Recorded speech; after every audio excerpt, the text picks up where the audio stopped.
சகோதரர் ஆர் ஸ்டான்லியின் நாளொரு மேனியிலிருந்து இன்றைய தியானம். ஆகஸ்ட் 17. இயேசு அழைக்கிறார். யாரை அனுப்புவேன்? யார் நமது காரியமாய் போவான்? இதோ அடியேன் இருக்கிறேன், என்னை அனுப்பும். ஏசாயா 6:8. இன்று நவீன மிஷனரி இயக்கங்களின் தந்தை வில்லியம் கேரியின் பிறந்த நாள். 1761 முதல் 1834 வரை. காலணி தைப்பவரான அவர் வேத மொழிபெயர்ப்பாளரானார். திருமறை முழுவதும் கடவுள் வெவ்வேறு நிலையிலிருந்த தனிநபர்களை அழைப்பதை காணலாம். தமது மக்களை எகிப்திலிருந்து வெளியே நடத்திச் செல்ல போர் வீரனாகிய மோசையை அழைத்தார். தமது மக்களை ஆண்டு நடத்த மேய்ப்பனாகிய தாவீதை அழைத்தார். தீர்க்கதரிசியாகும்படி ஆட்டிளையனாகிய ஆமோசை அழைத்தார். முழு நேர பணி செய்யும்படி தச்சனாகிய இயேசுவை அவரது 30ஆம் வயதில் அழைத்தார். வலைகளை விட்டு தம்மை பின்பற்றும்படி மீனவனாகிய பேதுருவை இயேசு அழைத்தார்.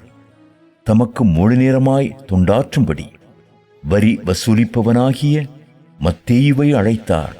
முழு நேர அகில உலக பணிக்கு கூடாரத் தொழிலாளியாகிய பவுலை அழைத்தார். வைத்தியனாகிய லூக்கா பவுலின் மிஷனரி பயணங்களில் இணைந்து கொண்டார். நமது தொழில் எதுவாயிருந்தாலும் கடவுள் நம்மை அழைக்கலாம். இறைப்பணியில் எப்போதும் வேலை காலி உண்டு. மருத்துவர், பொறியாளர், வழக்கறிஞர், ஆசிரியர், இன்னும் இது போன்ற வேலைகளுக்கு எப்போதும் கூட்டமும் போட்டியும் உண்டு. ஆனால் கிறிஸ்துவுக்கு ஊழியராக வருவோர் வெகு சிலர். நமது ஆர்வம் அல்லது தாளந்து எதுவாயிருந்தாலும் கர்த்தருடைய தோட்டத்தில் அதற்கேற்ற பணிகள் உண்டு. இலக்கியத்தில் ஆர்வமாயிருந்தால் வேத மொழிபெயர்ப்பாளராக மாறலாம். பைபிள் இன்னும் மொழிபெயர்க்கப்படாத 200 பிரதான மொழிகள் இந்தியாவில் மட்டும் உண்டு. இசையில் ஆர்வம் இருந்தால் எந்த நற்செய்தி குழுவுக்கும் பேராசீர்வாதமாயிருக்கலாம். மருத்துவராயிருந்தால் மருத்துவ மிஷனரியாகலாம். கணினி வல்லுநராயிருந்தால் திருப்பணி அலுவலகங்களில் பணிபுரியலாம். டேவிட் லிவிங்ஸ்டன் 1813 முதல் 1873 வரை ஒரு பூகோள ஆராய்ச்சியாளர். அவர் மிஷனரியாக சென்றார்.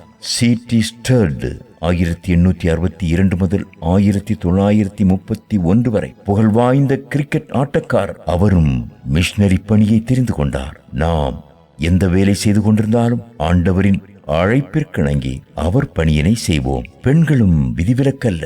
நமக்கு இன்றும் மேரி ஸ்லெசர்களும் ஐடாஸ் கடர்களும் பண்டித ரமாபாய்களும் தேவை. இயேசுவின் நற்செய்தி குழுவிலும் பவுலின் மிஷனரி குழுவிலும் பெண்கள் இருந்தனர். லூக்கா 8:1-3 வரை. பிலிப்பியர் 4:3. தனது 6 உயிர் கணவனும் 2 செல்ல குமாரர்களும் ஒரே நாளில் எரித்துக் கொல்லப்பட்டாலும் அழைத்தவர் ஆண்டவர் என்று திருப்பணியை தொடரும் கிளாடிஸ் ஸ்டெயின்ஸ் போன்றோர் இன்னும் இருக்கத்தான் செய்கிறார்கள். ஜனவரி 23 இருப்பது ஒரே உயிர், போவது ஒரே முறை. கிறிஸ்துவுக்காய் போகட்டுமே. இயேசு அழைக்கிறார், இயேசு அழைக்கிறார். ஆவலாய் உன்னை தம் கரங்கள் நீட்டி இயேசு அழைக்கிறார். Pastor Edward